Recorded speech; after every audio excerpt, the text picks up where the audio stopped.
Hello, everybody. How you doing? We're here finally. Sorry about the delay, unforeseen difficulties. Very sorry about that. But I'm here today with Travis. We're doing the Q&A in regards to the intro, the premiere we did last night, which was the intro to the motion for post-conviction relief, which we're also referring to as the MPCR for those of you. So if you hear us referring to it either way, just remember that it's the MPCR. That's the motion for post-conviction relief. That's what it means. And we're going to be taking questions on that and hopefully give some answers on some of the things that were in the intro. Obviously, the intro wasn't too, didn't get too deep into the legal aspects or anything like that, but figured there might be some procedural questions folks might have and that sort of thing. So anything to say, Trav? No, let's see if there's some questions, and if there's a lull in that, we've got couple other things to talk about. All righty. Let's see if there is. Hi, everybody. Hello. Rhonda K is watching quietly. Does that mean you don't have a? Does that mean you don't have a question for us, Rhonda? Come on. Hello, Charla. Hello, everybody. Hello, Rubber Ducky. How you doing? Let's see. No, we didn't have an intro today for the live. I didn't play a song at the beginning. I'll play a couple at the end, but I didn't play any at the beginning here today. Probably better to just, make it about the brief, and then have a little fun at the end. A lot of people saying hi. Hello from the land down under.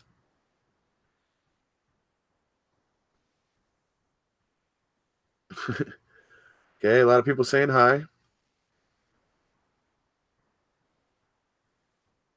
Does anybody have a question regarding yesterday's premiere?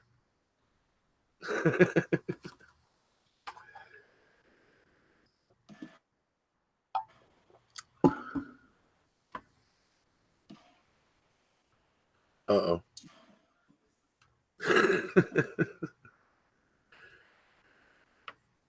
Thank you, Charla. JJ's pointing out how late we were. That's okay. Yes, I'm sorry about that, by the way. All right. Well, while anyone's thinking of a question they have from yesterday, maybe okay, people that saw the presentation yesterday, we'd like some feedback on that. Also, did they like the PowerPoint and having portions of the document up there to look at and kind of going through the points? Were they able, if they did like it, were they able to see it? Right. Okay. We got a lot of positive feedback yesterday. I'm just curious. Right. Yeah. So Ziggy, the dog you heard barking's name is Stella. Rubber Ducky has a question. When Zellner files this paperwork, the motion or the motion for appeal here on February 1st, does it mean that she's not going to be able to still follow up on the bones? Okay, so I'll answer that first and say no, it does not mean that. It means that if she needs to, if this appeal is unsuccessful, it means she still has the bones to come right back into court and go at the whole thing again and continue to build the record. That's one of the things I've been pointing out that she said in a tweet recently. She's sitting here going to just continue to bring forth evidence that shows that the prosecution in the state's case is ridiculous, and she's going to keep building it until it's a mountain and it basically collapses on them. That's kind of her analogy, basically. So basically, no, she's not excluded from that. She's already been told by the appeals court that she can pursue that after this appeal if necessary, but there's a possibility she may not need to do that because this appeal may find some success. So you have an answer for that, Trav? No, I concur with that. I think she brought that motion to stay to do the testing of those particular bones, and we did a separate presentation on that alone. But Wisconsin's got this quirk that you can't be running separate appeals, and so she wanted to stay the appeal and then file that motion for additional scientific testing in the circuit court. Right. And that was denied. And so this appeal is going to run its course. And if it doesn't go the way she wants, then she'll pursue that motion for additional scientific testing. And then we've already talked about all the issues that, where are those bones? They still have the bones. They've been given to somebody else, but it would go there. Yeah. See, okay, so we got a few people saying they love the PowerPoint. Love the PowerPoint. Thought it was fabulous. Okay, question. So is Brendan basically stuck in depending on KZ for any chance of release, basically? I guess it depends in what terms of a release do you mean? But we can kind of go over Brendan's options real quick if you want. But basically where that stands right now is, yes, if KZ uncovers something in her investigations that can help Brendan, some piece of evidence or something that can get Brendan back into court, and Stephen and Laura can take him back, take his case back into court again. But it has to be some kind of evidence, something like, something exculpatory. That's the right word, right? Exculpatory. Yes. And so it has to be something up to that effect, but then that could get them back into court to where they can get Brendan out, actually kind of, to exonerate him.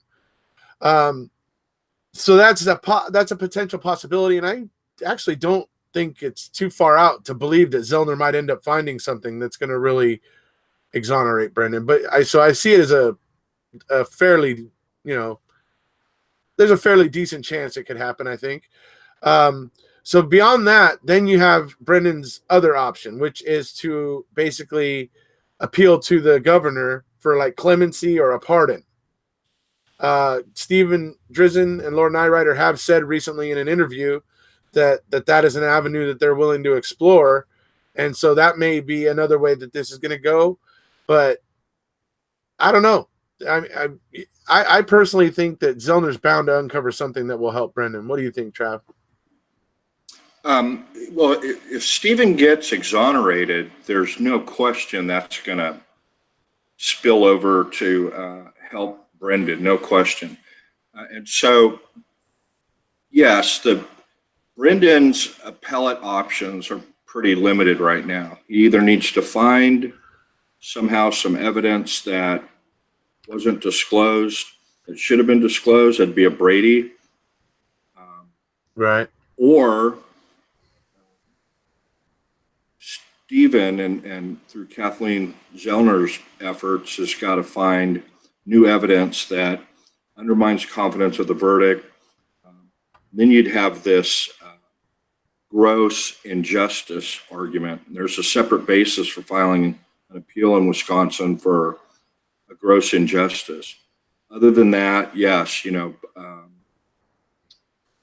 and Steve and Laura, like you said, they've talked about this recently, and said, his other option is outside of the court system, which would be through the governor's office in Wisconsin, who's brand new, who's open-minded to some extent. We don't know yet because he's brand new, but the previous governor flat out said he would grant no pardons during for anybody for anything during his tenure, and he didn't grant one pardon. That's unprecedented, right? Wisconsin jurisprudence history. So that may be a much more realistic option short term.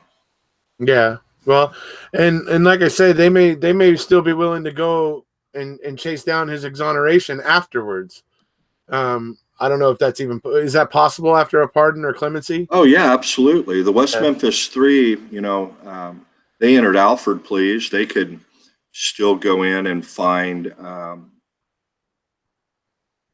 new solid evidence to get those Alford pleas rescinded and findings of not guilty.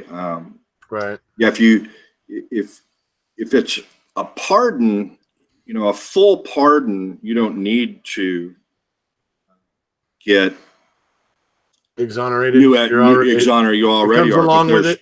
Okay. There's lesser pardons. The only reason I wonder about it is because, sorry, and I'll go off on a tangent here for a second, but if you remember back a while back, not getting political, folks, but Trump had pardoned Joe Arpaio, right? But there was something going on with Joe Arpaio. Like he hadn't even like fully finished his court process yet. Like he still had to go back to court. I think maybe for sentencing or for something like that or whatever. So I remember there being talk about like Trump's pardon of him was premature or something weird like that. So I was wondering. I was curious about the repercussions. So a pardon is full on. I'm kind of wondering now why they were so up in arms then, if he had pending. I don't know. That's weird. Well, no, so Nixon was pardoned by Ford, but he wasn't even charged with anything yet. He wasn't even in the court process. He wasn't even in impeachment proceedings Oh, really? in Congress. Okay. And he gave him a full and unconditional presidential pardon, which in essence prevented the House from impeaching him, and then the Senate convicts. Right. And, it shut all of that down. And so if it's a full and unconditional presidential pardon, I think the president can enter that at any time during the proceeding, but the wording of the pardon may have been that he's relieving him of all what they call disabilities, means legal disabilities, ability to vote, own a gun, et cetera, et cetera, et cetera. Mm-hmm. From the conviction dated whatever, and if that was improperly worded because the conviction hadn't really been entered, then yeah, I could see may affect the validity of the pardon. Mm-hmm.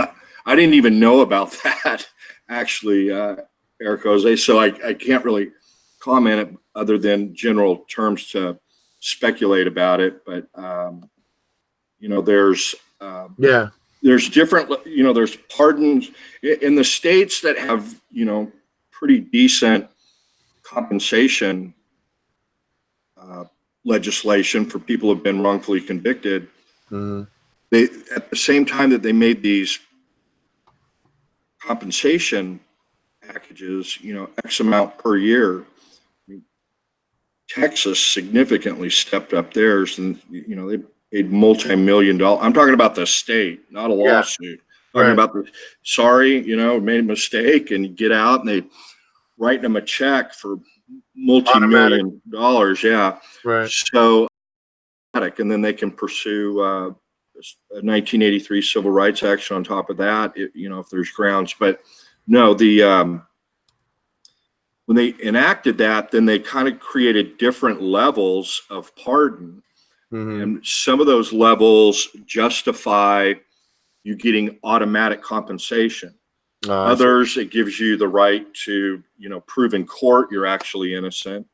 And then others, are still different things. So, but, essentially a pardon, you're completely off of it. And then a clemency is, I'm going to give you credit for time served. You're out tomorrow, but you still have the conviction. Right. Okay. All right. So Kaden 461 asks, I know this question is really relatable. However, I'm curious why they never use scent dogs to try and trace Stephen Avery's scent. If it never led the dogs all over the gravel pit, well, that would be huge. Well, didn't the scent dogs do exactly that? They took him over by Stephen's trailer, and then they ended up walking over by the Redonce deer camp, right? That's what I remember, the scent dogs, right? Because there was scent dogs. There wasn't just cadaver dogs. Do you recall that at all, Trav? Yeah, I'm not super up on the facts. I remember in MAM2, she did that really cool diagram with the dotted lines. Yeah, and I had that in a video recently where it showed like where the dogs all went, and it was like they were all leaving Avery Salvage and heading into the quarries. All of them were, So yeah, interesting. Yeah, we did it the same way. You had yours going this way, and I had mine going that way. But, yeah, they're So it's like, but they were all leading out of the yard. That's the interesting part. But there were scent dogs. But one quick point on that. That's in her brief. She puts a good chunk there. So we will be coming up on that as a review, discussing that. Right. Probably in the episode after next, I would think, probably. Okay. Talking about, yeah. Rubber Ducky has a question, sorry. Let's see. What if we do get to have a retrial and critical evidence is no longer available? Missing like the zipper tape, then how, or the zipperer tape, then how would that be addressed?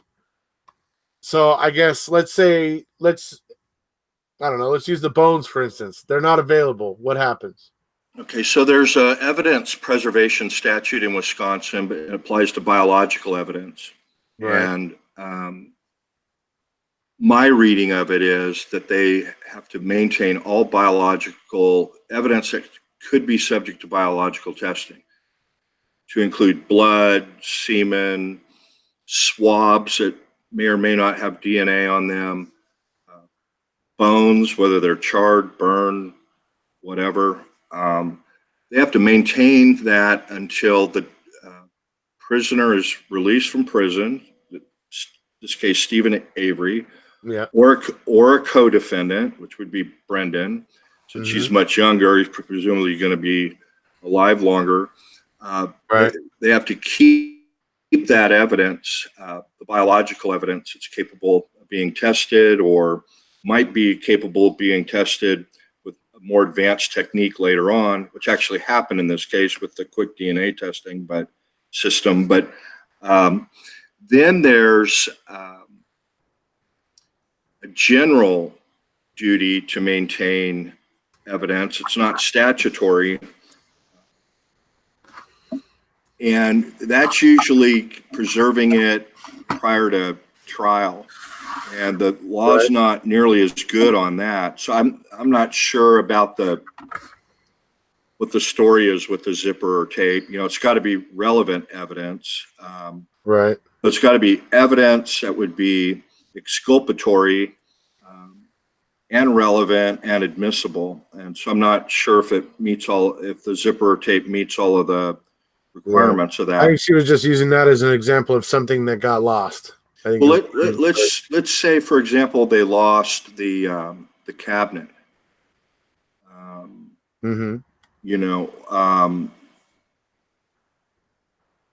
They usually, what happens if it's exculpatory and you can show it was done intentionally or in bad faith by the state, the law says you get an instruction saying that the other side, the opposing party, in this case it'd be the state, has lost or destroyed evidence, and you can infer from that loss or destruction that it would have been beneficial to the defendant. Right. Based on that fact alone, you can find reasonable doubt. But it's got to meet all those requirements. It's got to be admissible evidence. It's got to be relevant evidence. And I got to imagine if it's enough to get you off, it's got to be relevant, right? Well, the cabinet we know is relevant, but if it's got to be admissible. And so if the state could show, we've got photographs, that's all we need. Of course, Zellner is going to make the argument, no, we want the jury to be able to see this cabinet, and that's going to prejudice Stevie. So let's take another piece of evidence that could be lost. The key fob. There's plenty of photographs of it. That's not going to be, prejudicial to them because it's been tested by Zellner. If it hadn't been tested, we talk a whole different story, but it's been tested by both sides.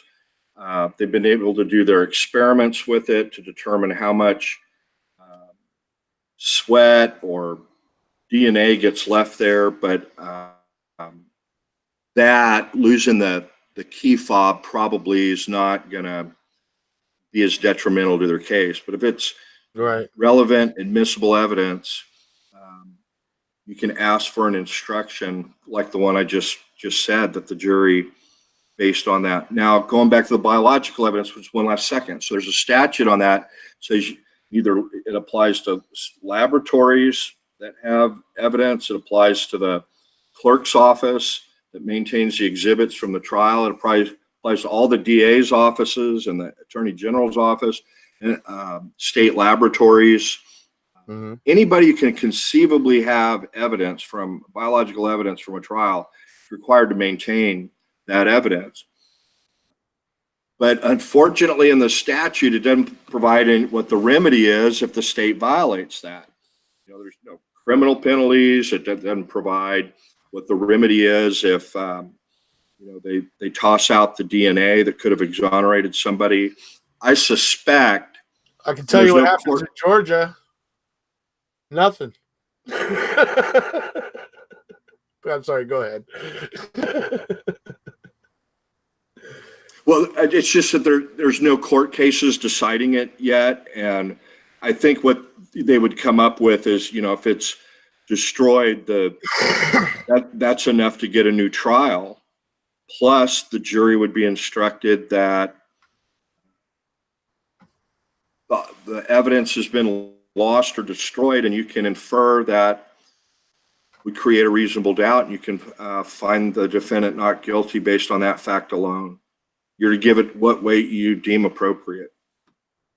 Okay, Travis, because they were separate cases, how would a win be used to help Brendan? A win in Stephen's case, how would that be used to help Brendan? It depends on what evidence, what he wins on. If he so the process is, at this juncture, it doesn't look like Kathleen's got smoking gun DNA that's going to result in exoneration. It looks like she's going to be able to undermine the confidence of the verdict, plus have a couple or more ineffective assistance of counsel claims, and possibly a really good Brady claim. All of those would result in a new trial. Mm-hmm. So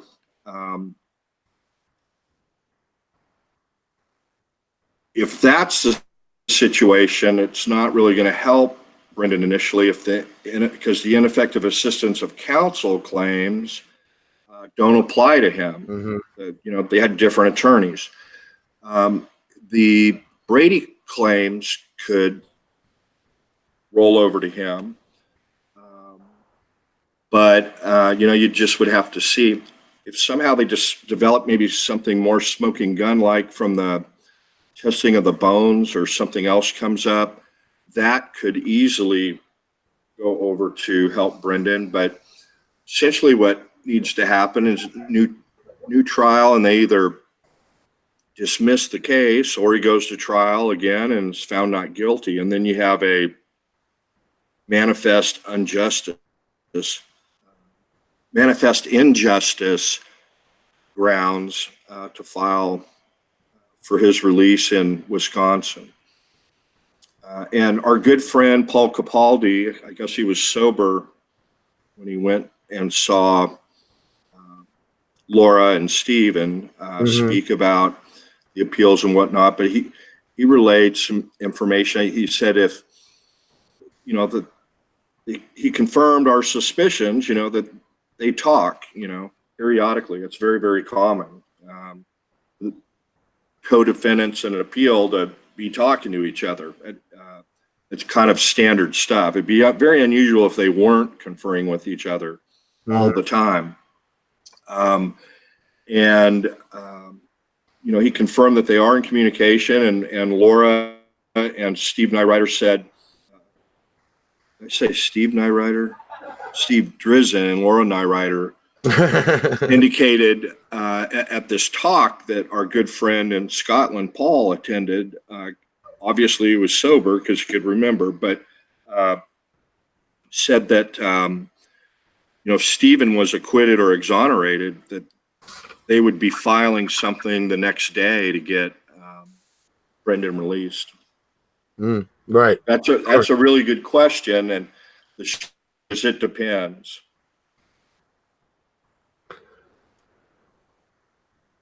Okay, I believe. Let's see. Hold on.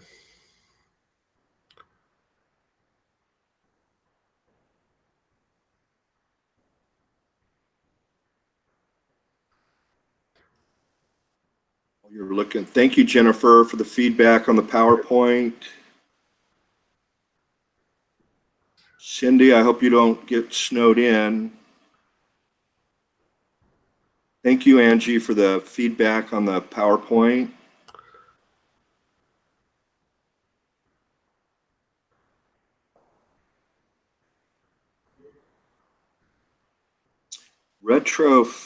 Retro wants to know, how many appeals has Zellner been denied? Numerous appeals she's been denied, and then she's like the Energizer Bunny and keeps going. Okay, so here we go. Kaden. Whoops. Sorry, Kaden is the next question here. Do you believe TH was kept bound in the cargo area and traumatized for hours in the spot in the woods? They thought a short period she might have been buried. I don't know. Honestly, I don't know. I haven't gotten that deep into what happened over on Cuss Road personally to theorize. I mean, it would appear she clearly spent some amount of time in that rear cargo area. What do you think? I'm trying to read the question again. I can't find it real quick. Oh, there it is. I may be biased, but. Oh, no, it says, this is Caden 461. It says, do you believe TH was kept bound in the cargo area of the RAV4 and traumatized for hours in the spot in the woods where they thought for a short period she might have been buried? Well, there's no evidence to say how she was traumatized other than it appears that blood, was bleeding, and apparently from a head wound. There's no evidence that's been produced to date that would talk about how long she was traumatized for, how she was traumatized, so on and so forth, and certainly the length of being traumatized. Kathleen Zellner, in her brief that we're going through, but we haven't gotten through there yet, we'll be talking about it later, her narrative and her theory is that she was kneeling down, was lower than her attacker, and was struck with a blunt instrument. I believe she was laying down and that the attacker was on a knee as well. Yeah. That's how and then the blood stains that they saw were consistent with her being struck while down low and then, put in the back of the RAV4. There's no way to tell what condition she was in, if she was placed in the back of the RAV4 after that, or what happened. Now, the Zellner also in MAM2, and we'll look what she's arguing in her narrative in the brief, based on the dog tracks. Let me animate that for you. Based on the dog tracks, they identified a possible shallow grave in that one area, but she also looked at another area that could easily been used to pull off the road, that was secluded and secure. If you were going to do something nefarious to somebody that you had abducted, or if somebody was incapacitated, you could dig a shallow grave and then wait until nightfall to give yourself some more time to dispose of a body, which would take considerably more time to do it. So with the hopes of not being caught, than it would be to actually commit the murder. Right. Okay. Adrian asks, Travis, how do you feel about a retrial for the state? I think she means how do you think the state feels about the potential for a retrial? They don't want a retrial at all. For a lot of reasons. Now The it's, cost, well,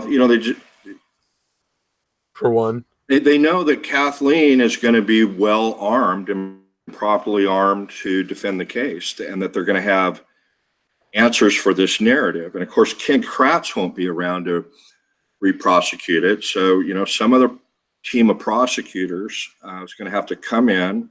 But I mean, they still have the same case. They got the victim's vehicle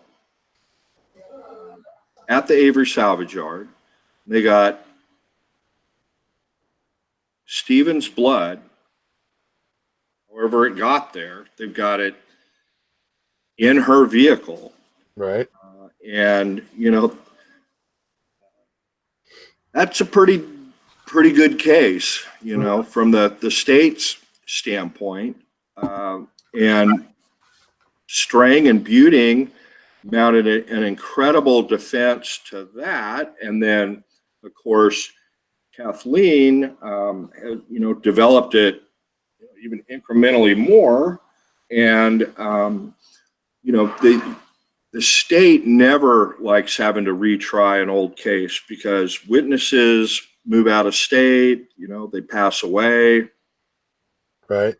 Evidence gets lost that's helpful to them, so on and so forth. The Ravagers. They never like retrying a case, but, they don't want to retry this, but they also don't want to let him out. So. Nope, they don't. So, but they have fundamentally a good case, but Kathleen's got a pretty good response to it also. But you'd have to be living under a rock if you're from the United States, let alone Wisconsin, let alone Manitowoc County, and not know about this case and have formed a strong opinion on it, one way or the other. Sure. It's going to be very, very difficult to find a fair jury. And then, you go from there, and, hopefully they would move it to Madison, Milwaukee, larger towns where there's more turnover. Scooby might know more about, what towns have turnover, and Rubber Ducky, might know about that, but right. Okay. Sure, we can certainly find out about that later. So Justice Carpe Diem. It's an interesting name. I like it.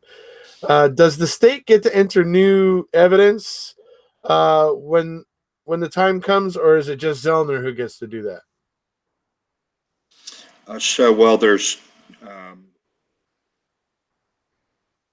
the defense in the appellate process and the motion for post-conviction stage, which is on appeal now. But at that stage, if you can show that false testimony was presented at the trial, you can bring in evidence to show that it was false. If you could show faulty scientific testimony was presented to the jury, you're able to bring in experts to show why it was faulty. If you have exculpatory evidence that points to innocence, you're allowed to bring that in. Now, there's standards on all. But what they're asking is the state able to bring in evidence? Well, I'm getting to that. Okay, so, it's their burden. It's the, obviously we've seen that. We know it's Brendan's burden to show the confession was coerced. Right. We know it's Stephen's burden to show evidence that undermines confidence in the verdict, or that there was a constitutional violation based on Brady or ineffective assistance of counsel, IAC. So, but there's a counterbalance to that. They have to show, in order to get that new evidence in, Kathleen Zellner at the appellate, at the circuit court level with the MPCR, she has to show that this evidence wasn't available at the time of trial if the defendant was reasonably, pursued the evidence. In other words, you can't, about a witness might be good for you, and you forget to tell your attorney, or your attorney knows about it, but it's just too busy or something. That's not a good enough excuse. Now, if they go to an evidentiary hearing and Zellner makes a couple of good points, they're going to be able to bring in witnesses to counteract that. They're going to be able to bring in their own legal ethics expert to counteract the testimony of Zellner's legal ethics expert. And then, of course, if a new trial is ordered, everybody, it's not a cutoff. Okay, you can't bring anything in that was found or discovered after this date. I mean, everything starts over again. Anything the state finds, any interviews, if they find people in prison which isn't really hard, that will testify that they heard Stephen confess to committing the murder. Those people are really, really easy to find by the state. You're going to be able to bring them in. All these interviews. Yeah, I think when it comes down to it, what we're basically getting at here is the state feels no incentive to want to bring any new evidence at this point. They feel no need to. It's up to Zellner to start shooting holes in their case, and then they may want to bring in evidence to try to reinforce their case. But as it stands right now, they've won. They're willing to let it, sit as it is until there's a problem. Then when there's a problem, I'm sure they'll pop up with something. Right? The only thing preventing them from popping up with anything right now is because they just don't want to. They're in the driver's seat. They won. The conviction is, Stephen Avery is in prison, so they feel no need to really develop any evidence or do anything because they're sitting in the winner's seat. Anyway, no, that's exactly right. If they go out and do an investigation, and they did do follow-up interviews with Bobby and Scott and Barb. We know that, and that gets documented. But they go out and they find something. Let's say they find her. They go out and they interview Ryan. Hypothetical, and they pop over and then they see the set of her car keys in there. Where they, at his apartment or house, and hey, those look familiar. What are those? And that's Brady. And regardless of when you find it, you got to notify Stephen's attorneys. Hey, we just discovered more Brady evidence. So the more investigation they do at this point,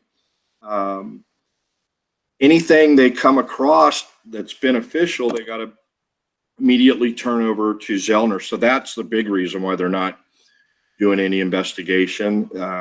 Right. All they're doing is, they do these cursory interviews afterwards just to show, we went and talked to them about the computer, and they're just doing CYA type stuff about when the computer was, disclosed and the records and all of that. But no, you're exactly right. They're not going to do any investigation in it. It's case closed. When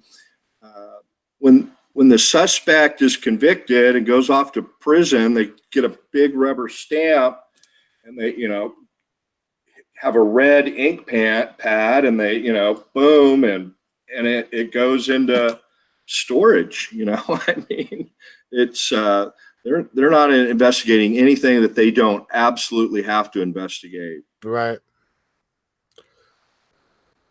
All right. Let's see.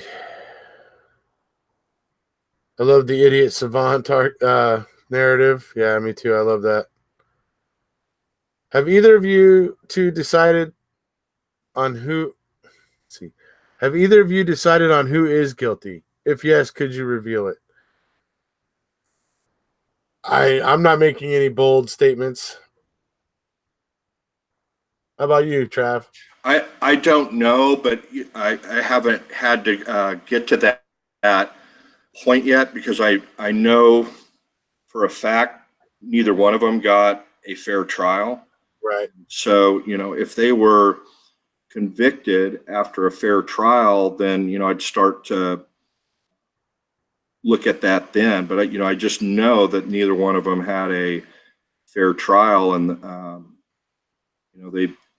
they need that opportunity, unless there's something even greater than that points to actual innocence. And then, I'll make another reevaluation then. But I've just kind of been looking at this post-conviction motions and the notices of appeals, and we're starting this appellate process. So I've really just been focusing on what she's done in the past with her motion for scientific testing, the MPCR, the denial of that, which she appealed, and that's where we're at now. She's getting ready to file a brief, try and get that denial of the MPCR overturned, and her brief's due February 1st. But that's the luxury of, looking at it from the legal side.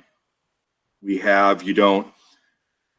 really don't have to come to a conclusion on who's really guilty or not guilty. The first step is, you got to have a fair trial before you're found guilty, and no way either one of them got a fair trial. Right. If I had a definite feeling on guilt, there would be nothing that would prevent me from saying so. Absolutely. And I'd be happy to share it. But, you just kind of think with a different logical analysis when you're looking at it from a legal perspective. Did they get a fair trial? No. Okay. You don't even go to step 2. It's okay. Well, what can we do to get them a fair trial? Right. Okay. So next question. If there is a retrial, can the state's narrative change? Absolutely. Okay. You bet. So can the defenses, as it has, and it keeps evolving. Right.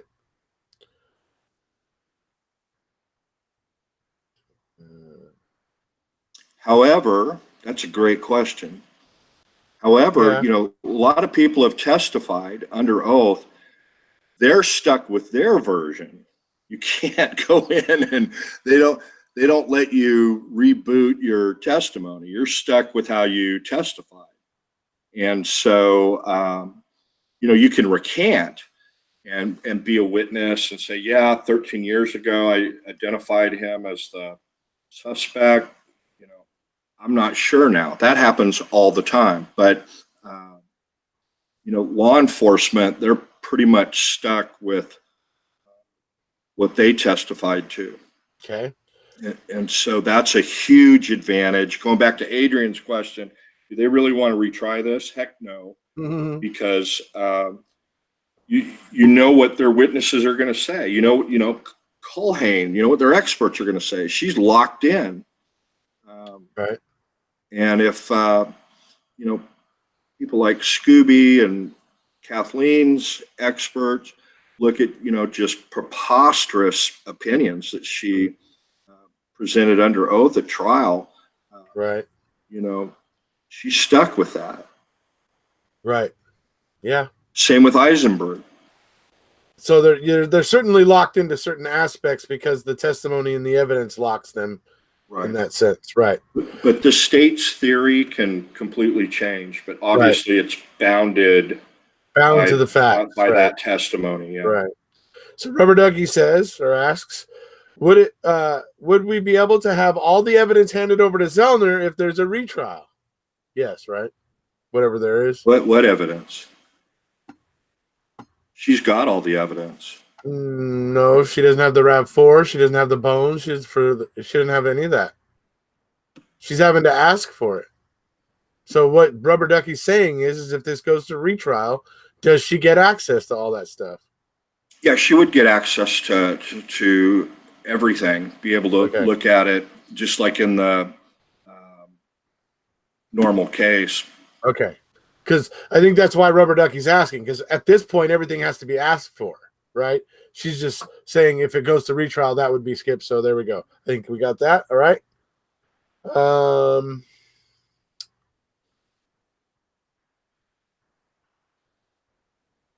If Teresa was shot in the head, usually a 22. Well, let me go back a second. So Go ahead. there's evidence is what. So there's two types of evidence. There's the evidence that the police department or sheriff's office collects. And there's evidence that's admitted into trial. She has access to all of the evidence that was admitted to the trial. All of the appellate attorneys have had access to the evidence that was admitted into trial. Now, there's just a statute about getting scientific testing, when you can do that and how you can do that post-conviction. And so that's a really good question that was presented by Rubber Ducky. So right now she's in the trappings of the appellate system.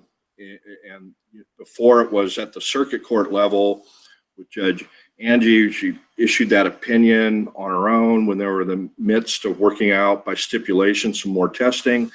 And she came out with her decision. They said, hey, wait, we were going to do some more testing. And you all know what happened with that. But if it gets sent back for a new trial, and this is another reason, brought up by Adrian about they want to retry this case, no, because they're going to have to allow Kathleen Zellner to look at all of the evidence. Now, when it comes to testing, it's going to be under the same parameters that it would be as if there'd been no trial. You're not allowed to go in and I can't file a motion to test a particular item for DNA and say I want to save some money. I'm going to go in with a swab and do it myself. There's all there's protocols that are set out that you have to follow. And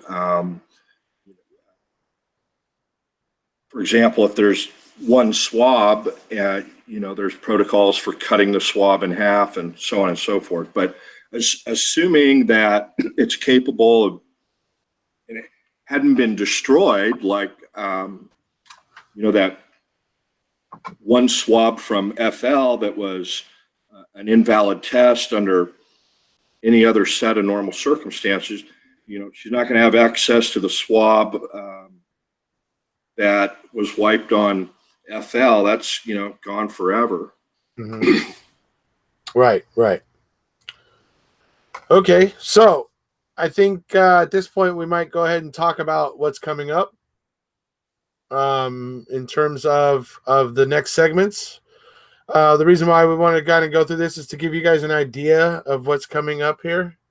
So I'm going to screen share.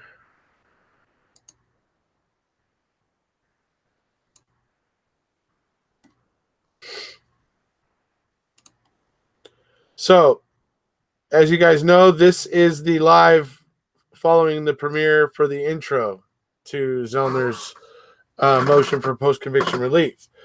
So that's basically what happened yesterday. Was right here, the intro. We went ahead and made it its own video.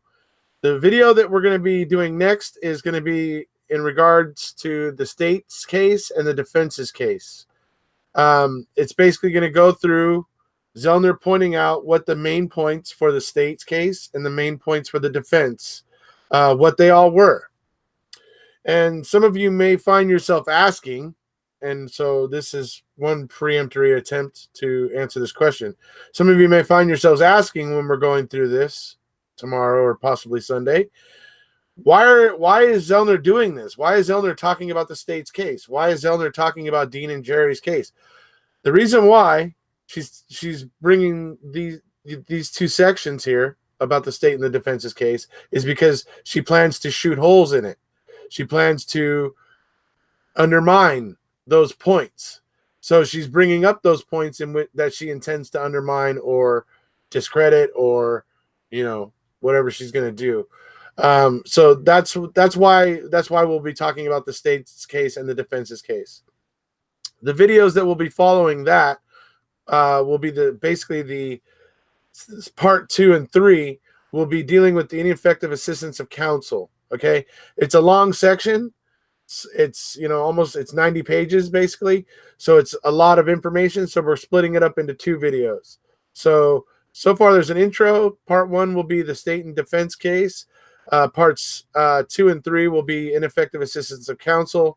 Then that will bring us to the 4th video, which is going to deal with Brady violations and new evidence. So, and these are all the sections in her brief. So just so you guys understand how this all is going to be going and how many videos are going to be here. And then the 5th video will be dealing with the ethical violations of Ken Kratz, an entire video for that one. And then the final video is going to be dealing with basically the fact that Avery is not barred from bringing these claims that he is bringing in his motion for post-conviction relief. And we're also going to be talking about the CD and computer evidence, which wasn't originally included in the motion for post-conviction relief. It came later in an amendment. So we're going to go ahead and include that at the end here to talk a little bit about the CD, which was held in Tom Fassbender's personal custody for 12 years, and the computer evidence that was held onto for 8 months by the prosecution, and then handed over on December 13th, about, literally less than a month before Danny was due, essentially, for this case, and making it very difficult for Dean and Jerry to meet the third party the threshold for the third party liability to be able to mention Bobby at trial as a possible third party or as a possible suspect. So that's why the CD and the computer evidence is important. That will be in the final video. So that just so you guys get an idea of how this is going to lay out in the end here. Any thoughts, Trav? No, that's, and then obviously if just something runs extra long as way longer than anticipated, we may have to break that up a little bit and add an extra video in there, but that looks like it's going to be realistic. That new evidence part may take an extra part of a video or something, because there's a lot of new evidence in this case, and a lot of your subscribers know about all that new evidence. They know about the test bullets being fired in Arizona, Microtrace saying, hey, there's skull fragments in there, bone fragments. There's no bone fragments on FL. They know about all this new evidence. They've investigated it. And so depending on how that goes, we'll try and get through it. And we want to try and keep these videos, you said, about 40 minutes, and then have good Q&A. We're going to try and have it immediately following, maybe with a 5 or 10 minute break. People can get their questions together, and then we'll just roll into a live right after. But I think we've given everybody a good introduction yesterday. We laid out what the appellate process is. We explained we want everybody up to speed regardless of what their experience level is with the case. Been looking at it for a week or been looking at it for years. Everybody's at the same level by the time February 1st comes around, because you can't understand what's in the brief unless you understand what the MPCR was about. Right. That's all I had to add. Yeah, that's a big part of what we're doing. Yeah, thank everybody for providing the input on the PowerPoint. JJ spent a lot of time getting that together for us, and I know she appreciates the feedback, anything that comes up on that. If something's hard to read, or just something can be improved to help you understand while we're doing these presentations, please don't hesitate to give us constructive feedback and criticism. That's always appreciated. And another special shout out of thanks to JJ for spending all that time preparing the PowerPoint. As a matter of fact, right after this is done, we're getting with JJ again to start working on segment 2. But that's all I had to add. And thank you, Erekose, for providing this forum and being committed to have your subscribers understand not only the facts and to question documents and insist on references and sources, but also trying to understand the legal aspects of it. Because now we're starting to go into the river chute, and we're heading into the rapids, and everybody saw the process. You understand the briefing schedule and how that's going to go through. So thank you again. Yep. Thank you for being here, buddy. Thank you for being here, helping everybody understand the legal aspects of this stuff. So we can go ahead and play a little Stacy, I think. Power on. So there haven't really been any Connection questions, and everybody's saying successful. good job, gentlemen, and everything. So I think it's time for Stacy. You're welcome, Rubber Ducky. You're welcome, everybody. You're welcome, Rubber Ducky, and thank you for what you do.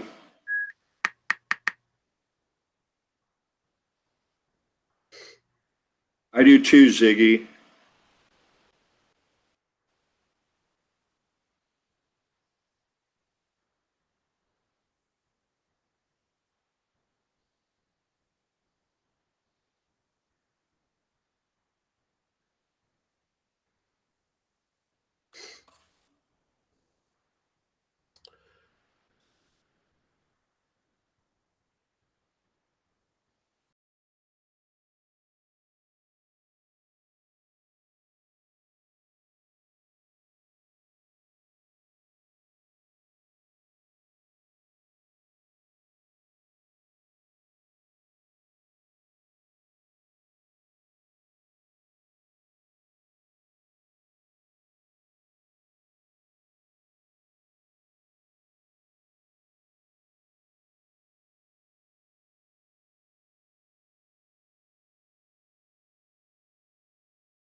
something going on. Freedom is in danger.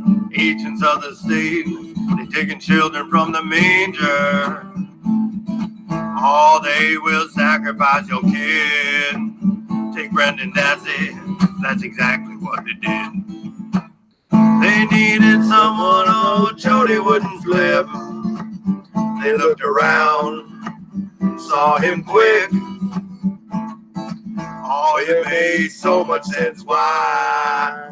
Oh, Brendan Dassey, he was Stephen's alibi. There's something going on. Oh, thank you, Scooby. In Wisconsin, that's not I'm gonna play a third kosher. song. We better stop. Let's all take a look closer. Oh, they will sacrifice your kid. Thank you very much, Adrian and Scooby. That's exactly very what kind. they Thank you. They visit him once, they visit him twice. They make him feel so safe. Those of you who are Sandwiches wondering how to so do that, so super nice. chat, there's a little No dollar cameras sign down rolling below where you and comment. under no That's where you do it. Who knows what went on up in Fox Hills Monday night?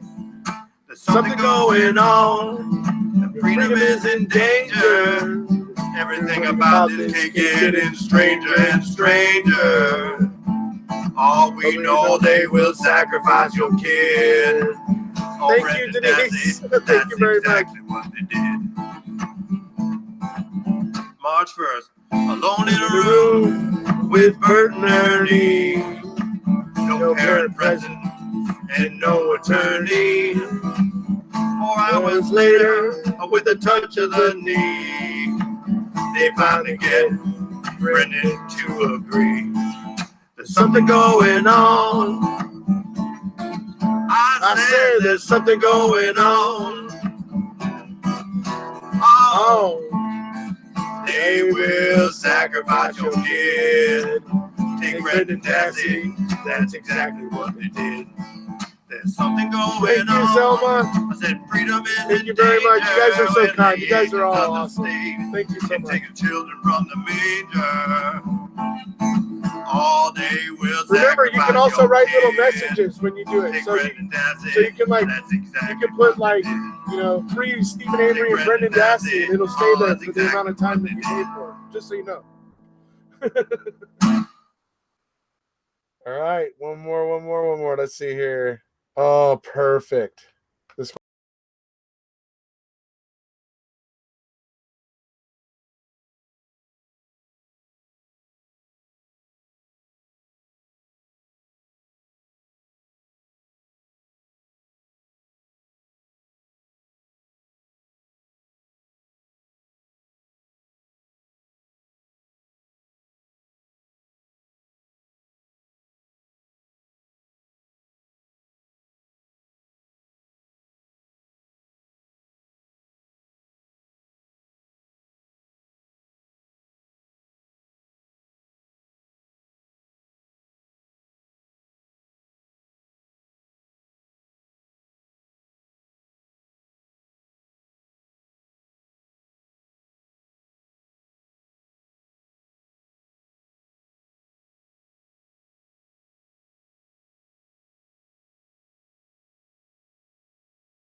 man, you are the man, dude. I just love your stuff, dude.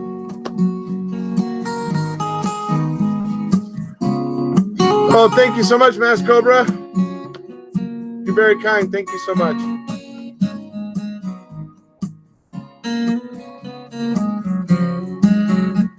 Oh, Mama and Papa Avery, this one's for you. Just letting you know the world can't see what they have put you through. Not that we could ever fathom or try to imagine the depth of your pain. But the case was a sham, the trial was a scam, the DA's a legal stain. I said, Mama, Papa Avery, we stand with you. No matter You guys what are all awesome. Pom Pom's 100% right. You guys are all awesome. You guys their are lights we awesome. see through, because the blood, it was a planet, the car was a planet. Sam William Henry 582. The bones, they were planet, The bullet, yeah, planet. the key in the bedroom too. I said, Mama, Papa Avery, we send our love to you. Just letting you know we can't see what they did and continue to do.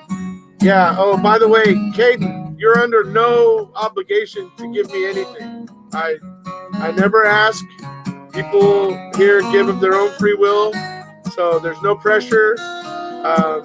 And yes, there is a PayPal that you can send money to if you're interested.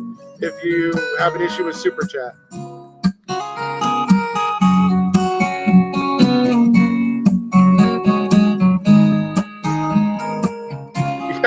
Sorry. Oh, Mama and Papa Avery, Sorry about that. Thank you. this one's for you. Just letting you know we can't see what they have put you through.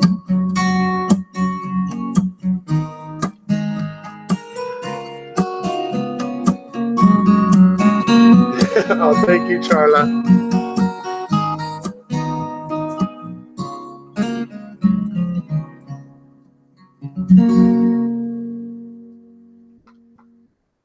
All right, we're gonna go one more here.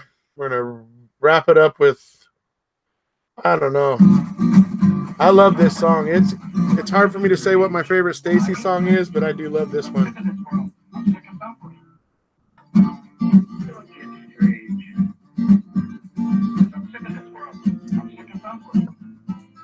Last one. And thank you very much, everybody. Thank you. I'm overwhelmed with your generosity. I ain't getting straight. I'm sick of the suffering. Thank you, Kate. I appreciate that. Well, we know The story. we can see Better day. Bring you and Brendan's head. Totally insane. Don't be strange. everything they got. Questionable evidence. Goodbye. Man and wall. But it makes some sense. While they're in the game. Don't get strange. Get strange. Oh, no, no. No, I ain't getting strange. I ain't getting strange.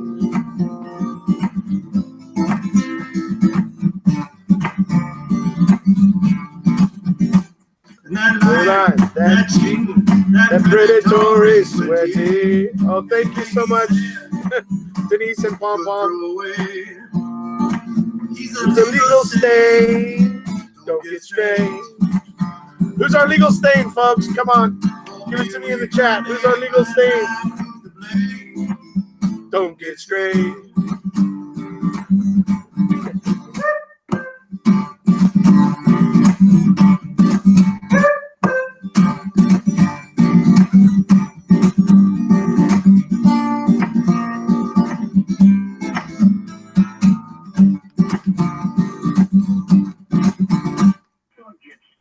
Don't get strange.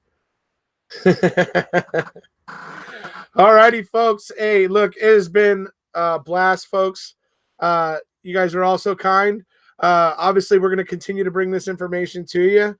We're going to continue to break it down and bring the rest of this motion, because we all want you guys to understand. We want you to be able to understand when Zellner files on February 1st all the various things that she's talking about and where she's getting it from. Well, it comes from this motion and the affidavits and the evidence files that went along with it and that sort of stuff. So that's why we're trying to help you guys understand it, and we're gonna go ahead and get that done here over the next week, hopefully. But if it takes a little longer, it takes a little longer. But we're looking to get it done within 7 days. So hopefully you guys will be able to have a better understanding of what's happening as we move forward, and hopefully that intro video gave you guys a better idea of how the appeals process works, how the briefs and the responses and the replies go, whether or not they call for oral arguments. So whenever you have a question about how the appeals process works, you can always go back to the intro video and get that. Keep in mind, the next video is going to be about the state and the defense's case at trial.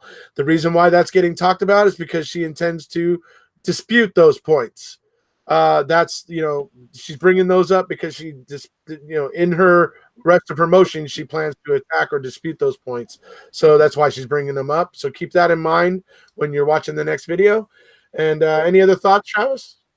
Thanks for tuning in. Knowledge is king. You're well armed. Yeah, absolutely. You're well armed when you're armed with knowledge. Absolutely. I love that. That's a Doctor Who quote too, by the way. So if you haven't already, folks, please hit subscribe, and we'll see you